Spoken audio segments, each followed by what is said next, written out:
Така, времето днеска какво ще бъде? Ще ви кажа как ще е времето по вечера. От северната част ще е пазарещ. А пак по вечера ще се получава лъзгащо. Ако халайк това стои, ето къде гледа ти, малки температури. Така? Да са на тон зад.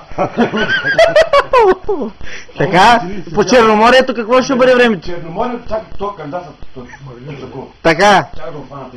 Фани го. Този кандидат, ако са халайките и острови, ще се получава той ветровителното време. Как?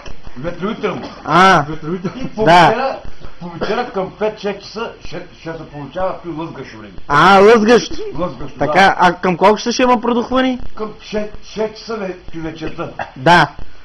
А пък след четвъртък ще има леко мъгливо. Мъгливо. Да. Република България. Това ще е пророта за времето, за битви, следва спортните новини.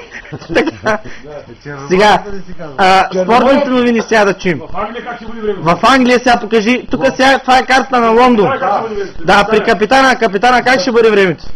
За капитана ще е, там ще е пазгащо. Пазгащо времето. Да, плъзгащо, виж къде са плъзгащо, релативно нагоре. И след четвърта ще има леко придухване. А пък след 5 часа се получава вече придухване. Там фолк певиците в Лондон какво правят? Ще вкарам отзад напо.